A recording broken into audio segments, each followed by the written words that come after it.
السلام عليكم ورحمة الله تعالى وبركاته. aad baad walaal u mahadsan tahay aad baad u mahadsan tahay soo dhawow magacay waa Cusmaan waxaan joogaa oo deganahay wadanka Faransiiska waxaan ahay hawlwadeen ama xubin kamid ah shirkadeenan caalamiga ah ee Forever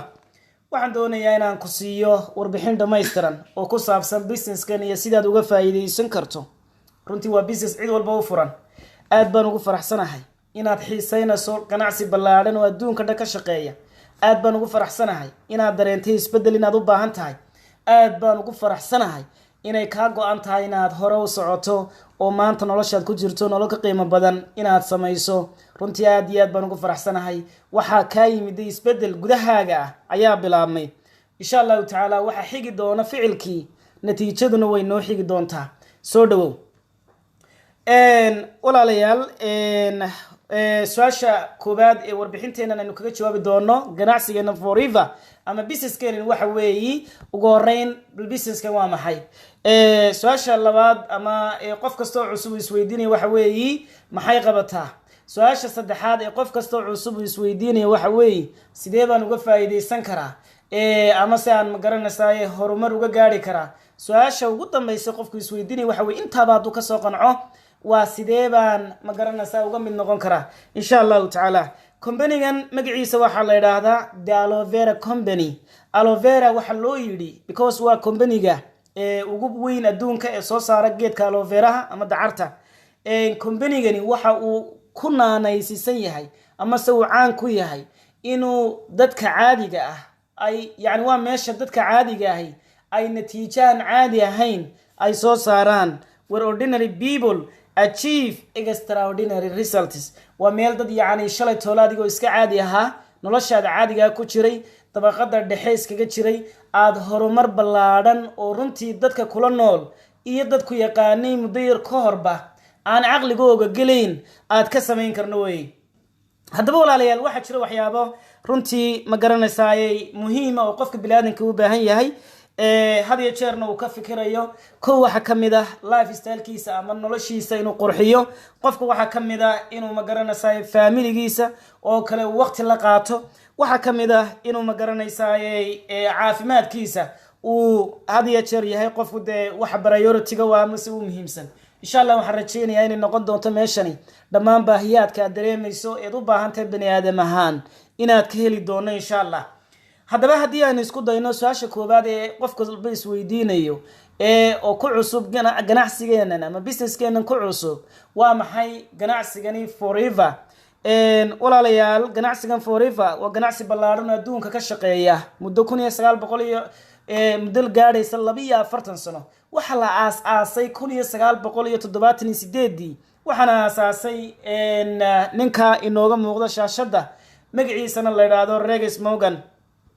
shirkadu waxay leedahay xarumo gaadhaya 160 markastana waxa weeyaan 160 wadan bay xarumo ku leedahay taa macnaheedu waxa weeyaan 160 wadan ayay si sharciya wadanadaasi ay ma garanaysaa waafaqsan ay uga shaqeysaa ma sha Allah tabarakallah oo ganacsigeeni uu si dhab uga shaqeeya haddaba halkan waxay nooga muuqataa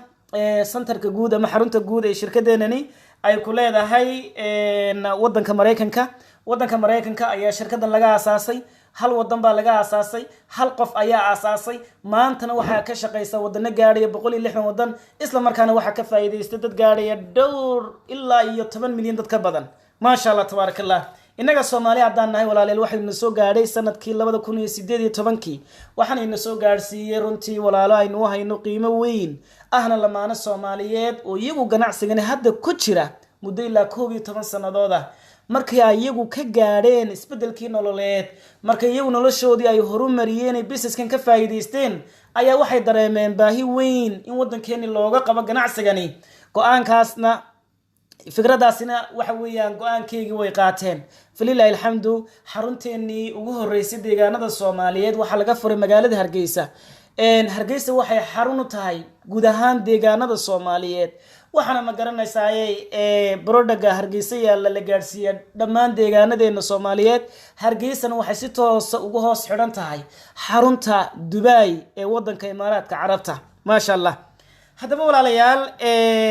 maxaa ka dhigay Forever shirkad saas u caan ah ama se shirkad saa u weyn maxaa ka dhigay kow waxa ka dhigay alaabtay hayso alaab aad iyo aad u tayo sareysa alaabaad adigu u baahan tahay anaan u baahanahay qof kastaana u baahan yahay oo la isticmaalayo marnaba aanad ku khasaarayn ayaa walaalayaal ka dhigay waa lambar kow lambar laba waxa ka dhigay alaabta ay haysato oo ah alaab suuq ballaadhan haysata alaab runtii aad iyo aad suuqa la jaan qaadaysa oo marketplace-ka ama suuqa ay haysato caalamka uu yahay suuq aad iyo aad u ballaadhan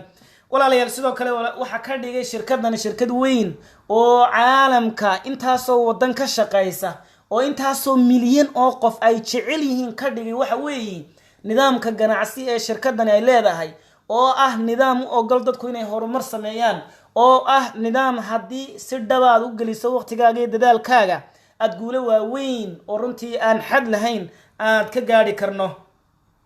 haddaba maxay ka kooban yihiin alaabtan shirkadda waxa aas iyo gundhig u ah geedka dacarta maadaama shirkadeenani la yidhaahdo the Aloe Vera Company waa shirkadda ugu weyn ee ka faa'iidaysata geedkani dacarta isla markaana waxa weeye maalinta kaliya waxa la qiyaasaa inay gooyso yani geedo dacara uu gaadhay ilaa 1 milyan oo geedkani marka uu baxayo looma isticmaalo sunta cayayaanka isla markaana looma isticmaalo wax ma garanaysaa chemicalisa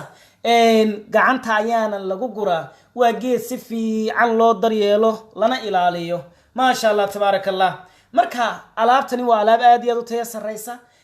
ay isla markaana shirkadu ilaaliso ilaa inta uu geed noqonayo ilaa inta la warshadaynayo ilaa inta ma garanaysaa waxa weeye processka uu marayo dhanba shirkadeenu iyada ayaa kaantaroosha dhaqaatiirta cid walba iyada leh alaab la kala koobiyen karo ama se ma aha taas waxay keentay company-gu inuu adduunka dhan ku faafo dadka ka faa'iideysanayaan ay noqdaan dad aan tiro iyo cadad lahayn maasha Allah tabaarakallah runtii walaalayaal fursadda qiimaha badan layna soo gaadhay wadankeeni timiday haddii aanad hore u maqal maanta kula joogta maanta inay ku dhaafin haddaba alaabtu waxyaabaha ay ka kooban tahay waxaa ka mid ah qaybta caafimaadka oo ah runtii qayb aad iyo aad u ballaadhan waxaynu wada ogsoonahay caafimaadka bini'aadanku inuu yahay waxa ugu muhiimsan ee qofka bini'aadankii uu u baahan yahay inuu daryeelo productyada caafimaadkaynu hayno waxa ka mid ah productyo caafimaadkaaga guud ahaan kor u qaadaya waa alaab uu isticmaali karo qof xanuunsanaya iyo qof aan xanuunsanin labaduba ay isticmaali karaan waxa ka mid ah qaybo xalinaya gaas calooleedka waxa la yiraahdo oo runtii aad ogtiin Soomaalideena sidoo u dilowday ma garanaysaa gurigan haddii aad ka baxdo guriga kale aad ugu tagayso qof gaas ka cabanaya babaasir sidoo kale ciladaha caloosha ka kaca qaybaha taranka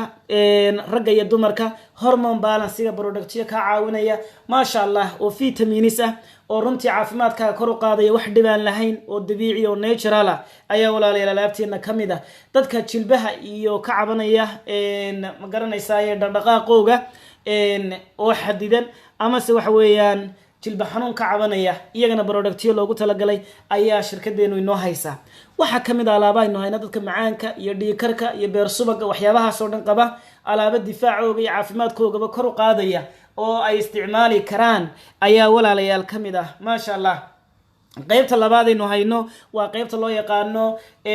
weight management ama se maareynta ama maamulida miisaanka qofka bini'aadamka laba hab ayuu miisaanka u maamulaa qofna waxa uu doonayaa miisaankiisa inuu kor u qaado qofna waxa uu doonayaa miisaankiisa inuu hoos u dhigo labadaba waxa weeyaan walaalayaal waa inaga helayaan maasha Allah runtii waxa jira product siinaan la yiraahdo oo 9 maalin kaliya ka riday miisaan aad u ballaaran jirkaagana ka saaray wixii wasakha wixii ma garanaysaa ay sunah dhamaantiiba ka wada saaraya alaabteena waxa kamid ah qaybta personal care-ka ama daryeelka qofka ee maalinlaha sida dawada ilkaha oo aad u wanaagsan maasha Allah qofkii kugu bartaana oo in badan kugu soo noqnoqon doono xaqiiqatan adiga iyo familigaaga iyo asxaabtaaduna aad u wada baahantihiin waxa kamid ah productyada saabuunta iyaduna aad u wanaagsan oo fakaada ka samaysan deodorant maasha Allah tabarakallah waxa kamid ah cadaraantii oo iyaguna rag iyo dumarba kala leh waxa kamid ah alaabteena qaybaad aad u ballaaran fitamiinada ciyaalka maasha Allah qaybta kale ee alaabteena waxa kamid ah qaybta skin care-ka ama daryeelka wajiga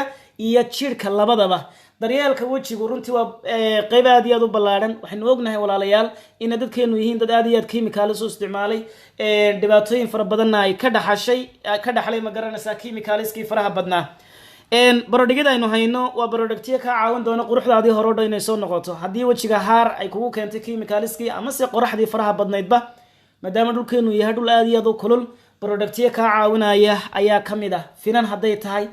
tahay gudguduud hadday waxyaabahaas oo dhan barodhigtiyo ka caawinaya kuu soo celinaya quruxdaadii ayaa kamid ah dadka doonaya inay magaranaysaay chemicalsnan jecleen laakiin alaab herbal wejigooga inay ku qurxiyaan doonayana waa meeshii ugu wanaagsanayd bay walaalayaal joogaan maasha allah tabaarakallah runtii waa productii aan aad iyo aad u jeclahay because waxa weeyaan aniga iyo family ahaanba waa productii aanu isticmaalno oonu nafsiyan aanu aad iyo aad magaranaysaay mar walba aanu isticmaalno wey qaybaha kale supplementiga waxaa kamid aynu hayno ama cunno caawiyaasha productiyo dhammaan ciladaha jirka ku yimaada ee caafimaadkaaga oo dhan kaa xalinaya difaacaaga inay kor u qaadaan in ma garanaysaa waxa weeyaan haddii ay yihiin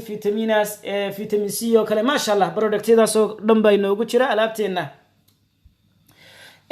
haddaba walaalayaal maadaama aynu alaabtii si fiican iskula fahanay shirkadiina aynu isla fahanay su-aasha muhiimka waxa weeye alaabtan qaabkee ayuu qofku uga faa'iidaystaa ama se uga ganacsadaa walaalayaal ugu horeyn ogow waxaynu haynaa waa fursad ganacsi waxaynu haynaa waxa weeye waa meel uu qofku u baahan yahay dadaalkiisa inuu geliyo si uu uga keeno faa'iida runtii maasha allah tabaarakallah forever living waa meel aad ka samayn karto dhaqaalaan xad lahayn laakiin u baahan dadaalkaaga iyo ma garanaysaay juudigaaga iyo ka goonaashahaaga maasha allah tabaarakallah shirkaddan waxaa looga faa'iidaystaa guud ahaan laba dariiq ayaad uga faa'iidaysan doontaa dariiq saddexaad ayaa kuu furmi doona insha allahu tacaala markaad dadaasho ee darajo ka mid a darajooyinka shirkaddan laga gaadho aad gaadho ayuu dariiq saddexaad oo aad dhaqaale uga kaa soo geli doono yacni jid saddexaad ayaa kuu furmi doona oo aad dhaqaale uga samayn doonto insha allahu tacaala labada jid ugu horeeya waxa weeye marka hore inaad shirkadii iska diiwaangeliso waxaba yaraatee lagugu xidhayaa ma jirto si freeya oo bilaasha ayaad uga mid noqonaysaa waxaa laguu samayn doonaa account ama dukaan adiga kuu gaara oo dhammaan productini shirkadeen oo dhani ay ku jiraan ayaad helaysaa haddii aad joogto wadankii waxaad ka helaysaa magaalada Hargeysa ayaa dalabkaaga ugu horeeya uu kaaga iman doonaa haddii aad qurbaha joogtana online-kaaga ama dukaankaaga qaybta online-ka ayaa si toos aad uga adeegan doontaa waxaana kugu iman doontaa alaabta insha allah gurigaaga biidnillaahi kariim haddaba markaad alaabtii baa alaabtaa dalbatayna waad sii iib geyn doontaa adiga waxaa lagaa siin doonaa qiimo go-an oo shirkadu ay kuu gooysay oo mar walba ku xadidan meesha aad shirkada ka joogto darajo ahaan ku xadidan isla markaana waxa weeyaan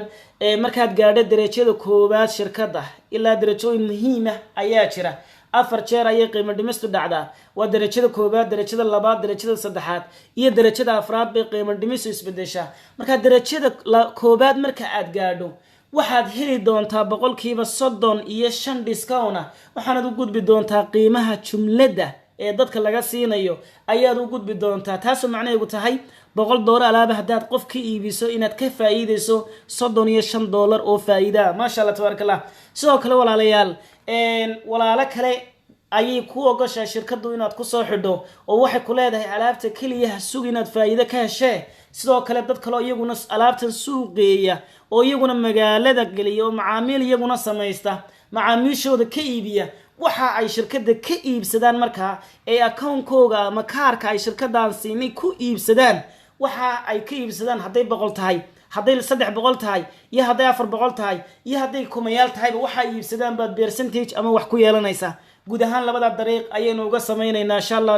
dhaqaale waa inaan dad kale ku soo xidhno adiguna aad ma garanaysaa alaabtii shirkada aad ka faa'iideysato waxaad ku soo xiri kartaa shirkada dad marka darajada koobaad shirkada aad buuxiso sida aad ku buuxinayso darajada koobaad xagga dambe ayaynu ka arki doonaa dadka aad ku soo xiri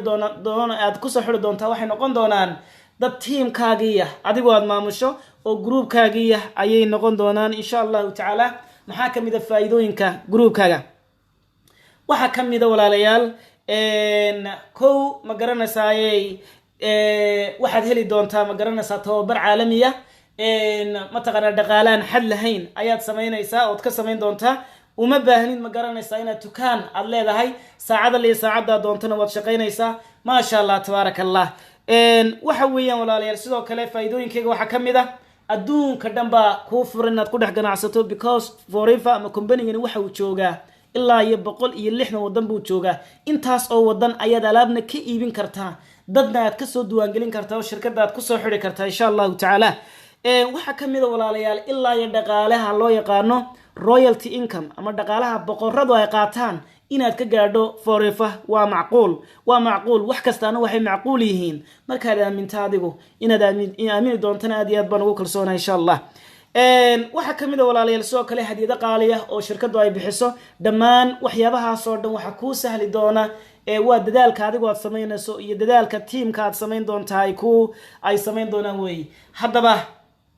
maxaa laga doonayaa waxa laga doonayaa kow inaad shirkadii kamid noqoto alaabtii shirkadaada isticmaasho dad kale oo alaabtan isticmaalan alaabtii aad u gado oo aad ka sii iibiso maasha Allah dadka alaabta aad ka iibinaysaa waxay noqon doonaan customers adiga ku gaaro oo adiga kugu xidhan oo adigu markasta aad shirkada markay wax ka dalbadaan aad shirkada uga dalabto ayay noqon doonaan macaamiil aad dar yeesho oo bishii ku xidhan bay noqon doonaan tusaalahan tan soo qaado dawada ilkaha ma jirto dawo ilkaha ah oo loo isticmaalo oo faa'iidooyinka aad ka heli doonto family ahaan ama qoys ahaan suuqa aad ka helayso ma jirto maasha Allah tabarakallah runtii waa product aad iyo aad u wanaagsan iyada oon maahine dad badan ay u baahan yihiin oo dhammaan familiyada iyo dadka kugu hagaaraysan oo dhani ay ka heli karaan haday tahay ilkaha dhiigaya haday tahay ilkaha shuushka leh haday tahay waxa loo yiraahdo bad odorka ama afurka ama qaacafka ka yimaada ciri dhiiga waxa soo dhan bay ka xalinaysaa maasha Allah tabarakallah qof kasta u baahan ilkahaagana way ku cadaynaysaa maasha Allah tusaale waa product ugu yara ee ma garanaysaa aad barmood gareyn karto ama si aad sii iib geyn karto in macaamiil kale aad u sameyn karto joogto ah oo bil kasta ka gato way qaybihii timaha sidoo kale deodoronadii sidoo kale yacni cadaraantii sidoo kale waa macaamiil joogto ah because qofku maanta markuu alaabtii ka gato berrina waa uu kaaga baahan yahay oo macaamiil adiga joogto kugu xidhan buu noqon doonaa taas macaamiisha adigoo garab wata oo faa'iido bishii ka sameynaya ayaa shirkadu waxay ku ogoshahay sidoo kale inaad dad kalena ku soo xidho qaab loo sameeyo dadka aad ku soo xidhaysaa jirta qof kastood ku soo xidhana $100 ba waxa uu shirkada ka iibsado ayaad wax ku yeelan doontaa insha Allah ta'ala shaqada saddexaad ee laga doonaya waxa weeye inaad macaamiishaadina ka war hayso isla markaana teamkaagina iyagana aad ka war hayso tababar aad siiso because guushaadu waxay ku xidhan tahay macaamiil badan oo samayso iyo team adag oo xoogan oo aad samayso ayaa dhammaan guusha shirkadan ee aan nii sheegi doono insha Allah ta'ala ka xigta shirkadan dhaqaale waxa looga sameeyaa ama paymentiga shirkadan waxa uu dhacay ilaa 3 xab ama 3 ayaa jira way soo kala horeeyaan ugu horeyn waa isdiiwaangelin kabacdi markaa isdiiwaangeliso waxaad qorsheysan doontaa sidii aad darajada koobaad ku gaari lahayd darajada koobaad waxaad ku gaari doontaa markaad alaab aad gadato shirkada alaabtaasi oo u dhigantay $480 xarunteena Hargeysa Kenya markaad ka gadanayso waa ilaa 500 iyo waxooga alaabta aad dalbatay hadii hal marna wada dalban kartaa si aad darajada automatically markaabaad u gaadho waanad kala yaryaraysan kartaa tusaale ahaan kala badh ka dhigan kartaa 480ka oo 240 baad ka dhigan kartaa ama se wax ka sii yar ayaad ka dhigan kartaa laakiin waa waxa ugu fiican ee uu qofku ku bilaabo hadii uu haysto uu awoodo because markaad halka gaadho waa darajadii koobaad ee shirkada ayaad gali doontaa darajada mar hadaad gashana waxa ku bilaami doona inaad dad kale shirkada ku soo xidho oo nad alaabta kaliya faa'iido ka sugin ayaa ku bilaami doonta insha Allah ta'ala dhaqaale waxa lagu sameeyaa retaining ama alaabtaas si tafaariqeynayso dhaqaale gaadhaya bishii ma sha Allah ilaa $200 ayaa lagu sameeyaa sidoo kale walaalayaal waxa ku bilaamaya inaad ma garanaysaa teamkii iyadana aad ma garanaysaa dhaqaale ilaa $1,000 oo ilaa $2,000 iyo wixii ka badan xad male dhaqaalaha sameynaysa because dadka ku soo xidhaysa shirkadu ma aha kuwa xad leh aad ka samayso soo kale walaalayaal waxa inoo bilaami doona waxaynu gali doonaa dariiqa saddexaad oo ah dariiqa hadiyadaha waa marka darajada shirkada managerka aad gaadho weeyaan ma sha Allah tabarakallah darajada managerku waa darajo qaali ah waxana ku furmaya alaabtu inay ku noqoto qiimo dhimis halkii ugu dambeysay ku gasho ilaa 48% isla markaana uu ku bilaamo dariiqii hadiyadaha oo ah ilaa inaad share ama faa'iido wadaag shirkada ku yeelato halkan waxa kaaga muuqda sanadka 2016 oo kaliya in shirkadu dib ugu celisay lacag ahaan dadka shirkada kamid ah ama managerska heerka gaadhay 26 milyan lacagtan waxa loo yaqaanaa profit sharing waa guud ahaan dhaqaalaha sanadkan faa'iido soo gala shirkada ayay u qaybisaa oo kala qaataan dadkii dadaalay ee managerska ahaa waa dariiq u furan because walaalo Soomaaliyeed oo ilaa hadda gaadhay baa jira muddo gaabanna ku gaadhay baa jira soo kale walaalayaal malaayiin iyo malaayiin way dariiqa hadiyada labaad waxa weyn waa hadiyada gaadhiga ilaa 3 gaadhi bay shirkadeenu bixisaa gaadhiga koobaad gaadhiga labaad iyo gaadhiga saddexaad maasha allah soo kale walaalayaal waxaa jira laba dalxiis oo ay shirkadu bixiso labada dalxiisna waxaa la kala idhahdaa Eagle Manager iyo Global Rally baa la kala idhahdaa haddaba walaalayaal si aad uga faa'iidaysato fursadani maxaa lagaa doonayaa maxaa si rajaynaysaa waxaad rajaysaa kow inuu yahay waxaan ganacsina uu u baahan yahay dadaalkaaga waxaad ogsoonataa guushaad gaari kartaa shirkadan inaynay ahayn mid xadidan oon odhan kara hadda aniga shakhsi ahaan halkaas baad ka gaari doontaa shirkada ee ku xidhan kolba dadaalkaaga iyo ma garanaysaa ee juudiga aad bixiso ayay ku xidhan tahay insha allahu tacaala waxaad heli doontaa waxyaabo dheeri oo extraaya oo ay ka mid yihiin tababar waxaad heli doontaa maasha allah tabaarakallah gacan qabasho xoog leh ayaad heli doontaa ood ka heli doonto insha allahu tacaala qofka ka wakiilka ah ee warbixintan kuu soo diray iyo ma garanaysaa liidarada ama dadka kale ka sii sareeyaba insha allahu tacaala haddaba ma u baahan tahay isbedel dhaba diyaar ma u tahay inaad la shaqayso team aad iyo aad u koraya diyaar ma u tahay inaad xirfadaada kor u qaado ood khibrad ahaan aad korto oo koritaan shakhsi ahaan aad samayso diyaar ma u tahay inaad dadaal iyo waqti aad geliso si aad horumar aan xad lahayn aad u gaadho haddii ay tahay dhammaan su-aalahaas yes aad iyo aad u soo dhawow insha allahu tacaala tallaabada xigtaa waxa weeyaan inaad isdiwaangeliso si aad isku diiwaangelisana waxaa lagaa doonayaa keliya inaad mataqaanaayey aad magacaaga iyo aqoonsi haddii aad markaa haysato aqoonsigaaga iyo emailkaaga magacaaga oo saddexan macluumaadka aad u gudbiso qofka warbixintan kuu soo diray qofkaas ayaa ku diiwaangelin doona insha allahu tacaala adiguna insha allahu tacaala marka aad gaadho darajada koowaad ee shirkadda ayaa waxa aad diiwaangelin doontaa walaalo sidaada oo kala biidni illaahi kariim haddii aan intaa yar warbixinta kaga soo gudbo walaalayaal aniga saan horeba inugu sheegay magacayga waa Cusmaan waxaana joogaa